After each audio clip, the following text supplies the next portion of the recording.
Hello everyone, Rahul Mishra नाम है हमारा और आज की इस वीडियो में हम लोग आरआरबी की नोटिफिकेशन के बारे में चर्चा करेंगे। अभी तक आप लोगों को पता भी चल गया होगा कि आरआरबी का नोटिफिकेशन आ गया है। कुछ टाइम पहले तक बिल्कुल भी कंफर्म नहीं था कि आरआरबी का नोटिफिकेशन आएगा कि नहीं आएगा, बहुत ज़्यादा सस्पेंस बना हुआ था। लेकिन अब वो सस्पेंस खत्म हो गया है, आरआरबी का नोटिफिकेशन आ गया है। तो इस वीडियो में हम लोग थोड़ा सा जानते हैं कि नोटिफिकेशन में क्या क्या चेंजेस हुए हैं, क्या क्या गाइडलाइंस है, हमारा एग्ज़ाम कब होगा, नंबर ऑफ़ वैकेंसीज़ कितनी है, एज लिमिट क्या है, कोविड-19 के लिए क्या गाइडलाइंस दी गई हैं। इन सारी चीज़ों को हम लोग इस वीडियो में डिस्कस करेंगे। तो सबसे पहले हम लोग बात करेंगे, सबसे पहले हम लोग जानते हैं कि हमारा एग्ज़ाम कब होगा, कब से हमारा फॉर्म फिल किया जाने वाला है। ये सारी चीज़ हम लोग जानते हैं सबसे पहले। देखिए, तो अगर ऑनलाइन रजिस्ट्रेशन की बात की जाए तो 1 जुलाई से लेकर 21 जुलाई के बीच में ऑनलाइन रजिस्ट्रेशन किया जा सकता है, ठीक है ना। इसी डेट के बीच में ऑनलाइन रजिस्ट्रेशन होगा। और पेमेंट ऑफ एप्लीकेशन फ़ीस की बात की जाए, अगर फ़ीस पेमेंट की बात की जाए एप्लीकेशन की, तो वो भी 1 जुलाई से लेकर 21 जुलाई के बीच में किया जा सकता है। Download of call letters for pre exam training. Pre exam training के लिए कॉल लेटर जो है ये कब से कब तक डाउनलोड किया जा सकता है, तो इसके लिए जो है डेट दी गई है 12 अगस्त। 12/8/2020 को प्री एग्ज़ाम ट्रेनिंग के लिए कॉल लेटर डाउनलोड किया जा सकता है। Conduct of pre exam training, pre exam training कब से कब कंडक्ट कराई जाएगी, तो इसके लिए जो डेट दी गई है 24 अगस्त से लेकर 29 अगस्त तक। 24 अगस्त से लेकर 29 अगस्त के बीच में प्री एग्ज़ाम ट्रेनिंग जो है ये कंडक्ट करा ली जाएगी। और ये प्री एग्ज़ाम ट्रेनिंग जो होती है ये SC/ST कैंडिडेट के लिए कराई जाती है। और यहाँ पर देखिए तो नोटिफिकेशन में स्टार भी बना हुआ था, ये सर्कल करके बनाया हुआ था। तो इसका क्या एक्सप्लेनेशन दिया गया है नोटिफिकेशन में, तो इस सर्कल का मतलब हो जाएगा in case it is possible and safe to hold PT। अगर सेफ होगा और पॉसिबल होगा तभी प्री एग्ज़ाम ट्रेनिंग कंडक्ट कराई जाएगी, नहीं तो नहीं कराई जाएगी। ऐसा मैंडेटरी नहीं है कि इस बार प्री एग्ज़ाम ट्रेनिंग कंडक्ट कराई ही जाए, ठीक है ना। तो ये सब कुछ कंडीशनल है, अगर उस टाइम पे क्या कंडीशन बन रही है उसी के अकॉर्डिंग इस पर डिसीजन लिया जाएगा। आगे क्या बोला गया है, download of call letters for online examination prelims. Prelims exam के लिए कॉल लेटर कब डाउनलोड किया जा सकता है, तो अगस्त 2020 में प्रीलिम्स एग्ज़ाम के लिए कॉल लेटर डाउनलोड किया जा सकता है। ऑनलाइन एग्जामिनेशन कब होगा प्रीलिम्स का, तो सितंबर और अक्टूबर में ऑनलाइन एग्जामिनेशन होगा। डेट कुछ भी नहीं दी गई है कि कितने सितंबर से कितने अक्टूबर तक में होगा। हालांकि जब IBPS का कैलेंडर आया था तो वहाँ पर कुछ ना कुछ डेट मेंशन है, लेकिन यहाँ नोटिफिकेशन में भी कुछ भी डेट मेंशन नहीं की गई है। तो अभी हम लोग यही मानकर चलेंगे कि जो कैलेंडर के टाइम पर डेट थी उसी टाइम पर जो है हमारा एग्ज़ाम कंडक्ट होगा, ठीक है। लेकिन ये सब कुछ टेंटेटिव है, सितंबर और अक्टूबर के बीच में ही हो जाना है। एग्जैक्ट डेट कुछ भी नहीं पता कि कब होगा हमारा ऑनलाइन एग्जाम प्रीलिम्स वाला, ठीक है। और अगर हम लोग बात करें रिजल्ट की, तो प्रीलिम्स का रिजल्ट कब आएगा, तो प्रीलिम्स का रिजल्ट जो है ये अक्टूबर में आ जाएगा। प्रीलिम्स का रिजल्ट अक्टूबर में आ जाएगा। और जो लोग प्रीलिम्स क्वालिफाई कर जाएंगे उनके लिए मेंस का जो है कॉल लेटर कब डाउनलोड होगा। जो अगर प्रीलिम्स क्वालिफाई कर जाएंगे तो मेंस एग्ज़ाम देंगे, और मेंस एग्ज़ाम का कॉल लेटर जो है कब डाउनलोड किया जा सकता है, तो उसके लिए अक्टूबर और नवंबर 2020 डेट बताई गई है। अक्टूबर नवंबर 2020 के बीच में मेंस के लिए जो है हमारा कॉल लेटर डाउनलोड कर सकते हैं मेंस के लिए, या फिर जो सिंगल एग्ज़ाम होते हैं हमारा स्केल 2 के लिए और स्केल 3 वाले, उनका भी कॉल लेटर जो है वो अक्टूबर और नवंबर के ही बीच में जो है डाउनलोड किया जा सकता है। ऑनलाइन एग्जामिनेशन मेंस और सिंगल का मतलब वही स्केल 2 और स्केल 2 और स्केल 3 वाले, ठीक है ना। और जो लोग स्केल 1 और मल्टीपर्पज़ वाले रहेंगे उनका मेंस एग्ज़ाम कब होगा, वो भी जो है नवंबर और अक्टूबर में ही होगा। अक्टूबर और नवंबर में मेंस एग्ज़ाम भी हो जाएगा, ठीक है। Declaration of result men's single for scale 1, 2 and 3। Scale 1, 2 और 3 के लिए रिजल्ट जो है कब आएगा, स्केल ऑफिसर स्केल 1, 2, 3 के लिए इसका रिजल्ट कब आएगा, अक्टूबर और नवंबर के बीच में इसका रिजल्ट आ जाएगा। इंटरव्यू के लिए कॉल लेटर कब आएगा, download of call letters for interview. Scale 1, 2 और 3 के लिए जो हमारा इंटरव्यू होगा उसके लिए भी जो कॉल लेटर है अक्टूबर नवंबर में ही डाउनलोड कर सकते हैं हम लोग। डेट कुछ भी नहीं दी गई है, सब कुछ ऐसे मंथ वाइज दिया गया है। और इंटरव्यू जो होगा वो भी अक्टूबर नवंबर में भी हो जाएगा, देखिए ना। Conduct of interview for officer scale 1, 2 and 3। Scale 1, 2 और 3 के लिए अक्टूबर और नवंबर में इंटरव्यू ही हो जाएगा, नहीं 2 महीनों के बीच में हमारा इंटरव्यू भी हो जाएगा। और provisional allotment for officer scale 1, 2, 3 and office assistant multipurpose. Scale 1, 2 और 3 और इसके साथ साथ में ऑफिस असिस्टेंट वालों का रिजल्ट कब आएगा, कब इनको बैंक अलॉट कर दी जाएगी, तो ये जनवरी 2020 में इनको बैंक अलॉट कर दी जाएगी। तो ये पूरा डेट शेड्यूल था, ठीक है ना। पूरे तरीके से डेट था कि कब कब क्या होगा। तो हमारे पास बहुत ज़्यादा टाइम नहीं बचा है, हमको अपनी प्रिपरेशन और स्ट्रॉन्ग करनी है और तेज़ी से हम लोगों को अपनी पढ़ाई स्टार्ट करनी है। अब हम लोग बात करेंगे नंबर ऑफ़ वैकेंसीज़ की। तो देखिए, नंबर ऑफ़ वैकेंसीज़ की अगर हम लोग बात करते हैं तो पिछली साल 2019 में 8,354 वैकेंसी टोटल आई थी IBPS RRB में। ये स्केल 1, 2, 3 और ऑफिस असिस्टेंट मिलाकर है, सब कुछ है। और इस बार जो है लगभग 10,000 वैकेंसी आई हुई है। इस बार RRB का नोटिफिकेशन जो आया है उसमें 2020 के लिए लगभग 10,468 वैकेंसी आई हुई है हमारे। तो हमारे पास देखिए कि वैकेंसी इंक्रीज हुई पिछले साल के कंपैरिजन में। तो इस बार हमारे पास सिलेक्शन के भी चांसेस बहुत ज़्यादा हैं, लोग मेहनत अच्छे से करते रहें लगातार तो सिलेक्शन भी हमारा हो सकता है। और इसमें कुछ बैंकें ऐसी हैं जो नोटिफिकेशन अगर आप लोग ध्यान से पढ़ेंगे, जो कि अपने टेलीग्राम चैनल पर मैंने डाल दिया है, तो वहाँ पर कुछ बैंकें ऐसी हैं जिन्होंने नॉट रिपोर्टेड है, जो लोग नॉट रिपोर्टेड के कॉलम में हैं, जिन्होंने अभी रिपोर्ट ही नहीं किया कि उनके यहाँ कितनी वैकेंसी है। तो हो सकता है कि वैकेंसी कुछ बढ़ भी जाए, ठीक है ना। जो नॉट रिपोर्टेड के अंदर आती हैं बैंकें, वो हो सकता है कि दोबारा रिपोर्ट करें तो अपनी वैकेंसी कुछ ना कुछ बताएं। तो अभी तक जो टेंटेटिव है वो 10,468 वैकेंसी है 2020 के लिए आरआरबी में, ठीक है ना। अब अगर हम लोग बात करें पोस्ट वाइज कितनी वैकेंसी है, तो IBPS RRB office assistant multipurpose की वैकेंसी की अगर हम लोग बात करेंगे तो 5,276 वैकेंसी हैं, 5276। स्केल 1 में देखें, अगर स्केल 1 में अगर हम लोग देखते हैं तो 3,978 3978 वैकेंसी स्केल 1 में है। स्केल 2 की अगर हम लोग बात करें एग्रीकल्चर ऑफिसर की तो 89 वैकेंसी एग्रीकल्चर ऑफिसर की है। स्केल 2 में मार्केटिंग ऑफिसर की अगर हम लोग बात करें तो 8 वैकेंसी, नंबर ऑफ वैकेंसीज 8 है। ट्रेजरी ऑफिसर की बात करें स्केल 2 के ही अंदर तो कितनी वैकेंसी है यहाँ पर, 3 वैकेंसी हैं। स्केल 2 के अंदर ही अगर लॉ की बात करते हैं तो 26 वैकेंसी है। आरआरबी स्केल 2 के अंदर ही अगर हम लोग बात करें सीए की तो सीए के लिए 25 वैकेंसी हैं। और आईटी की अगर हम लोग बात करें स्केल 2 में ही तो इनके लिए 59 वैकेंसीज हैं। और स्केल 2 के अंदर ही अगर हम लोग जनरल बैंकिंग ऑफिसर जीबीओ की अगर हम लोग बात करें तो जीबीओ में 848 वैकेंसीज हैं। स्केल 3 की अगर हम लोग बात करें तो स्केल 3 में 156 वैकेंसीज हैं। स्केल 3 में 156 वैकेंसीज हैं। तो इस बार सबके पास चांसेस है। जो लोग हमारा स्केल 1 के लिए तैयारी कर रहे हैं और मल्टीपर्पज़ के लिए तैयारी कर रहे हैं, इनके पास भी बहुत ज़्यादा वैकेंसी है। और जो लोग जीबीओ और स्केल 3 की भी तैयारी कर रहे हैं, उनके पास भी बहुत ज़्यादा वैकेंसी है, वैकेंसी कम नहीं है। और कुछ बैंकें ऐसी हैं जो नॉट रिपोर्टेड में हैं, तो वो लोग भी अगर रिपोर्ट करेंगे तो कुछ ना कुछ वैकेंसी, नंबर ऑफ वैकेंसीज बढ़ ही सकती है। तो इसको हम लोगों को एक पॉजिटिव अप्रोच के साथ में लेना है, क्योंकि वैकेंसी बढ़ रही है। आने वाले टाइम पर IBPS PO का भी नोटिफिकेशन आएगा, तो हो सकता है कि उसमें भी वैकेंसी पिछले साल के कंपैरिजन में बढ़कर आए। तो एक अच्छी अपॉर्चुनिटी है, हम लोगों को अपनी पढ़ाई अच्छे से करते रहना है, ठीक है ना। ज़रा सा भी हमको चूक नहीं करना है, ज़रा सा भी हम लोगों को ढिलाई नहीं देना है, अच्छे से फुल फ्लैश तरीके से हम लोगों को अपनी पढ़ाई करते रहना है। अब हम लोग बात करेंगे एज लिमिट के बारे में। तो नोटिफिकेशन में जो एज लिमिट मेंशन की गई है वो 1/7/2020 से काउंट की जाएगी। जो भी एज काउंट की जाएगी 1 जुलाई 2020 से काउंट की जाएगी। और अगर हम लोग बात करें ऑफिसर स्केल 3 की, सीनियर मैनेजर की, तो इनकी एज लिमिट जो है 21 साल से लेकर 40 साल तक के बीच में होनी चाहिए। 21 से 40 साल के बीच में अगर ये लोग रहेंगे तो इस पोस्ट के लिए लोग एलिजिबल हैं। और अगर डेट वाइज हम लोग बात करें तो जो भी कैंडिडेट होंगे वो 3/7/1980 से पहले उनका बर्थ नहीं होना चाहिए, और 30/6/1999 के बाद में उनकी बर्थ नहीं होनी चाहिए। उनकी डेट ऑफ बर्थ जो है 3 जुलाई 1980 से पहले की नहीं होनी चाहिए, और 30 जून 1999 के बाद की नहीं होनी चाहिए। इन्हीं दोनों के बीच में होनी चाहिए, और बोथ डेट इंक्लूसिव, ये दोनों डेट भी जो हैं ये भी काउंट की जाएंगी। स्केल 2 की बात करें अगर हम लोग स्केल 2 मैनेजर की, तो इनकी भी एज लिमिट जो है 21 साल से लेकर 32 साल की है। 21 साल से 32 साल के बीच में इनकी एज होनी चाहिए। और इनका जन्म जो है, इनकी डेट ऑफ बर्थ जो है 3 जुलाई 1988, 3 जुलाई 1988 से पहले की नहीं होनी चाहिए, और 30/6/1999 के बाद में नहीं होनी चाहिए। ऑफिसर स्केल 1 की अगर हम लोग बात करें असिस्टेंट मैनेजर की, तो इनकी जो एज है 18 से लेकर 30 के बीच में होनी चाहिए। 18 से 30 के बीच में इनकी एज होनी चाहिए। और डेट वाइज अगर हम लोग बात करें तो 3 जुलाई 1990 से पहले का नहीं होना चाहिए, और 30 जून 2002 के बाद का नहीं होना चाहिए। यानी कि 3 जुलाई 1990 और 30 जून 2002 के बीच में होना चाहिए, इससे पहले और इससे बाद का नहीं होना चाहिए। और अगर ऑफिस असिस्टेंट की अगर हम लोग बात करें, ऑफिस असिस्टेंट मल्टीपर्पज़ की, तो 18 से 28 साल, 18 से 28 साल की इनकी एज लिमिट रहने वाली है।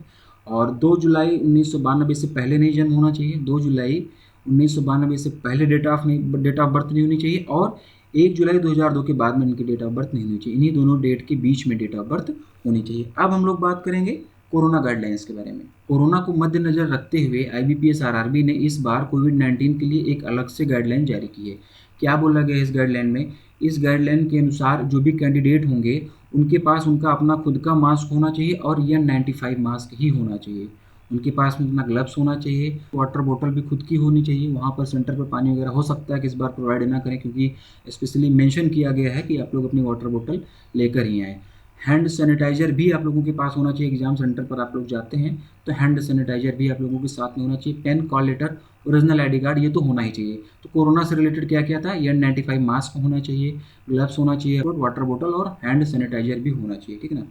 और कैंडिडेट के पास में क्या होना चाहिए, और कैंडिडेट के पास में कैंडिडेट के मोबाइल में आरोग्य सेतु ऐप इंस्टॉल होना चाहिए, ठीक है ना। कैंडिडेट के मोबाइल में आरोग्य सेतु जो है ऐप है ये इंस्टॉल होना चाहिए, और उसमें जो है रिस्क लेवल जो दिखाता है आरोग्य सेतु में वो मॉडरेट टू हाई लेवल के बीच में अगर रहेगा तो उस कैंडिडेट को एग्ज़ाम नहीं देने दिया जाएगा। इसका मतलब कि आरोग्य सेतु ऐप में रिस्क लेवल जो दिखाता है वो नॉर्मल होना चाहिए। हाई और रिस्क अगर रहता है तो आप लोगों को एग्ज़ाम नहीं देने दिया जाएगा, ठीक है ना। वहाँ पर आप लोगों को फिर एग्ज़ाम नहीं देने दिया जाएगा। और अगर आप लोगों को कोविड-19 का कोई इन्फेक्शन या कोई सिम्टम्स मिलता है तब भी उस कंडीशन में आप लोगों को जो है एग्ज़ाम नहीं देने दिया जाएगा, तब भी आप लोगों को ये एग्ज़ाम जो है नहीं देने दिया जाएगा। Aarogya Setu status display at the entry gate, candidates will have to deposit their phone. Entry gate पर ही आप लोगों को आरोग्य सेतु का स्टेटस जो है ऐप का वो दिखाना होगा कि आप लोगों का रिस्क लेवल क्या है। मॉडरेट टू हाई लेवल रहेगा तो वहीं से आप लोगों को बाहर कर दिया जाएगा। और जो भी कैंडिडेट एग्ज़ाम देने जाएंगे उनको सबको जो थर्मल गन होती है उनका टेम्परेचर वहाँ पर चेक किया जाएगा, वहाँ पर उनका टेम्परेचर चेक किया जाएगा। और अगर टेम्परेचर नॉर्मल टेम्परेचर से ज़्यादा है, उस डिस्प्ले में नॉर्मल टेम्परेचर से ज़्यादा दिख रहा है, या फिर कुछ ऐसा सिम्टम्स वहाँ पर तुरंत मतलब पता चल रहा है जिस कोरोना का सिम्टम्स है, तो उस कंडीशन में भी आप लोगों को एग्ज़ाम नहीं दिया जाएगा। और नॉर्मल टेम्परेचर क्या मेंशन किया गया है वहाँ पर, ग्रेटर देन 99.14 डिग्री फ़ारेनहाइट। अगर इससे ज़्यादा टेम्परेचर रहेगा तब भी आप लोगों को एग्ज़ाम पे वहाँ पर सेंटर पर जाने नहीं दिया जाएगा। तो अगर आप लोगों को नॉर्मल बुखार भी रहेगा तो आप लोग थोड़ा सा क्रूसिन वगैरह खाकर जाइएगा, ठीक है। कई बार ऐसा क्या होता है कि कोरोना आप लोगों को नहीं है लेकिन फिर भी टेम्परेचर ज़्यादा है बुखार की वजह से, तो बुखार की वजह से अगर आप लोगों का टेम्परेचर ज़्यादा है घर से ही पता चल जाएगा, तो एग्ज़ाम सेंटर पर जाने से पहले आधे घंटे पहले आप लोग क्रोसिन या पैरासीटामोल वगैरह कुछ खा लेंगे तो टेम्परेचर तो आप लोगों का एटलीस्ट ज़्यादा नहीं आएगा। बाकी कुछ सिम्टम्स होगा तो आप लोग खुद ही नहीं जाएंगे, आप लोगों को खुद ही अवॉइड करना चाहिए। तो ये कुछ गाइडलाइंस थी कोरोना से रिलेटेड जो कि IBPS RRB की नोटिफिकेशन में मेंशन है। अब हम लोग बात करेंगे एग्ज़ाम पैटर्न के बारे में। तो ऑनलाइन एग्ज़ाम होगा हमारा, ऑनलाइन एग्ज़ाम होगा ऑफिस असिस्टेंट और ऑफिसर स्केल, इन दोनों एग्ज़ाम के प्रीलिम्स के बारे में हम लोग बात करें। ऑब्जेक्टिव एग्ज़ाम होगा हमारा, ठीक है ना। और ऑफिस असिस्टेंट का जो प्रीलिम्स होगा उसमें रीजनिंग और न्यूमेरिकल एबिलिटी होगी। नंबर ऑफ क्वेश्चंस कितने हो जाएंगे, 40 रीजनिंग में, 40 न्यूमेरिकल एबिलिटी में, मैक्सिमम मार्क्स 40-40 हो जाएगा, यानी कि टोटल नंबर ऑफ क्वेश्चन 80 होंगे और total number of maximum marks जो हो जाएगा वो 80 हो जाएगा। 80 क्वेश्चन 80 नंबर, और कंपोजिट टाइम भी हो जाएगा 45 मिनट का, जैसे पहले था वैसे ही रहेगा, कुछ भी चेंजेस नहीं हुआ है। मीडियम ऑफ एग्ज़ाम में क्या रहेगा, एक तो इंग्लिश रहेगी ही रहेगी, साथ में आप लोगों की रीजनल लैंग्वेज जो भी होगी, हिंदी, बंगाली, मलयालम, उड़िया, ये सब भी यहाँ पर रहेगा। और अगर हम लोग बात करें ऑफिसर स्केल 1 की प्रीलिम्स की, तो यहाँ पर भी दो ही सब्जेक्ट हमारे रहने वाले हैं, रीजनिंग और क्वांटिटेटिव एप्टीट्यूड। यहाँ पर न्यूमेरिकल एबिलिटी थी, यहाँ पर क्वांटिटेटिव एप्टीट्यूड हो जाएगा। और नंबर ऑफ क्वेश्चंस की बात करें तो 40-40 क्वेश्चन होंगे, और नंबर ऑफ मार्क्स की बात करें तो टोटल मार्क्स कितने 40-40 हो जाएगा, यानी कि टोटल नंबर ऑफ क्वेश्चन 80 होगा, टोटल नंबर ऑफ क्वेश्चन 80 होगा और मैक्सिमम मार्क्स भी 80 हो जाएगा। टाइमिंग की अगर हम लोग बात करेंगे तो कंपोजिट टाइमिंग कितनी है 45 मिनट्स की, 45 मिनट की टाइमिंग रहेगी आप लोगों को मिलेगा। और मीडियम ऑफ एग्ज़ाम तो एक तो इंग्लिश रहेगा ही, बाकी बाद में आप लोगों का क्या रहेगा, बाकी की कंडीशन में फिर आप लोगों का जो रीजनल लैंग्वेज होती है, चाहे हिंदी हो जाए, ठीक है ना, बंगाली, कन्नड़, मलयालम, तमिल, जो कुछ भी होता है ये सब कुछ होगा। कट ऑफ की अगर हम लोग बात करेंगे तो ये भी हम लोग कुछ भी नहीं बता सकते कि कितनी कट ऑफ रहेगी। जिन लोगों का कट ऑफ निकलेगा उनके लिए मेंस का एग्ज़ाम होगा। और मेंस एग्ज़ाम का क्या पैटर्न रहेगा अब हम लोग वो देख लेते हैं। तो मेंस एग्ज़ाम की अगर हम लोग बात करें तो मेंस एग्ज़ाम भी ऑब्जेक्टिव होगा, और हम लोग पहले बात करेंगे ऑफिस असिस्टेंट मल्टीपर्पज़ की, ठीक है ना। तो यहाँ पर कौन कौन से सब्जेक्ट रहने वाले हैं ऑफिस असिस्टेंट मल्टीपर्पज़ में, जैसे सब कुछ पहले था वैसे ही है, कुछ भी चेंजेस नहीं हुआ है। एक हमारा रहेगा रीजनिंग, फिर हमारा रहेगा कंप्यूटर नॉलेज, जनरल अवेयरनेस रहेगा, हिंदी और इंग्लिश 2 लैंग्वेज रहेंगी, इसमें से आप लोगों को कोई ना कोई एक चूज़ करना होगा, और उसके बाद में न्यूमेरिकल एबिलिटी होगी। मीडियम ऑफ एग्जाम की अगर हम लोग बात करें तो जैसे पहले प्रीलिम्स में था वही सब कुछ यहाँ पर भी रहने वाला है। एक इंग्लिश कंफर्म रहेगी, बाकी आप लोगों का जो भी रीजनल लैंग्वेज होती है वो रहेगी। और नंबर ऑफ क्वेश्चन की अगर हम लोग बात करें, रीजनिंग में तो 40 क्वेश्चन रहेगा 50 मार्क्स का, ध्यान रखना आप लोग, 40 क्वेश्चन रीजनिंग में रहेगा 50 मार्क्स का। कंप्यूटर में 40 क्वेश्चन रहेगा, नंबर ऑफ क्वेश्चन 40 रहेगा और मैक्सिमम मार्क्स 20 मार्क्स रहेगा। जनरल अवेयरनेस की अगर हम लोग बात करेंगे तो 40 क्वेश्चन 40 नंबर की रहेंगी। हिंदी और इंग्लिश में अगर बात करते हैं तो 40-40 क्वेश्चन 40-40 नंबर के, कोई ना कोई एक अटेम्प्ट करना रहेगा आप लोगों को, दोनों नहीं अटेम्प्ट करना रहेगा। और न्यूमेरिकल एबिलिटी की बात करेंगे तो 40 क्वेश्चन 50 नंबर। इसका मतलब रीजनिंग और न्यूमेरिकल एबिलिटी का थोड़ा ज़्यादा वेटेज रहने वाला है, क्योंकि यहाँ पर 40 क्वेश्चन है और 50 मार्क्स हैं, ठीक ना। बाकी सब में अगर हम लोग हिंदी इंग्लिश की बात करें और जनरल अवेयरनेस की तो 40 क्वेश्चन 40 नंबर, 40 क्वेश्चन 40 नंबर है। एक कंप्यूटर है जहाँ पर 40 क्वेश्चन और 20 नंबर है। टाइम की अगर हम लोग बात करें तो कंपोजिट टाइम कितना हो जाएगा, 2 घंटे। 2 घंटे के अंदर में आप लोगों को ये कर देना है। टोटल नंबर ऑफ क्वेश्चन कितना हो जाएगा, 200। 200 क्वेश्चन रहेंगे, 200 नंबर के रहेंगे, टाइमिंग रहेगी 2 घंटे यानी कि 120 मिनट की, ठीक है ना। और अगर हम लोग बात करें ऑफिसर स्केल 1 की, ऑफिसर स्केल 1 की बात करें तो सब कुछ यहाँ पर भी ऐसे ही है। रीजनिंग में कितने क्वेश्चन रहेंगे, 40 क्वेश्चन 50 नंबर के, ठीक है। कंप्यूटर नॉलेज में 40 क्वेश्चन 20 नंबर के, जैसे कि पहले था ऑफिस असिस्टेंट में था। जनरल अवेयरनेस की अगर बात करेंगे तो 40 क्वेश्चन 40 नंबर। इंग्लिश या हिंदी में से कोई एक लेना रहेगा, 40 क्वेश्चन 40 नंबर इसमें भी रहेगा। क्वांटिटेटिव एप्टीट्यूड की अगर बात करते हैं तो 40 क्वेश्चन 50 नंबर, यानी कि यहाँ पर भी रीजनिंग और क्वांटिटेटिव एप्टीट्यूड में 50 मार्क्स रहेंगे, 40 क्वेश्चन रहेगा, ठीक है ना। यहाँ पर ये रहने वाला है। यहाँ पर मेंशन किया गया था नोटिफिकेशन में, candidates can opt either 4A और 4B, मतलब वही कि हिंदी या इंग्लिश में आप लोगों को कोई ना कोई एक ही लेना है, ठीक है, दोनों आप लोग नहीं ले सकते हैं।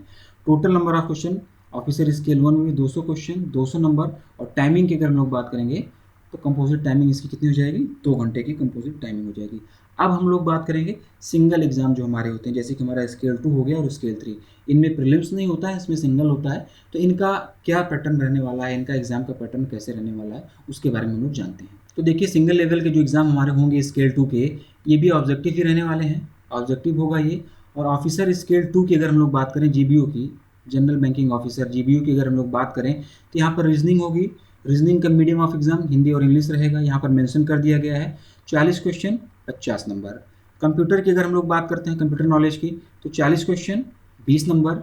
लैंग्वेज हमारी क्या है, medium of exam Hindi English ही रहने वाला है। फिनेंशियल अवेयरनेस की अगर हम लोग बात करें, यहाँ पर फिनेंशियल और बैंकिंग अवेयरनेस आता है, तो इसका भी जो हमारा मीडियम ऑफ एग्जाम रहेगा हिंदी और इंग्लिश रहेगा।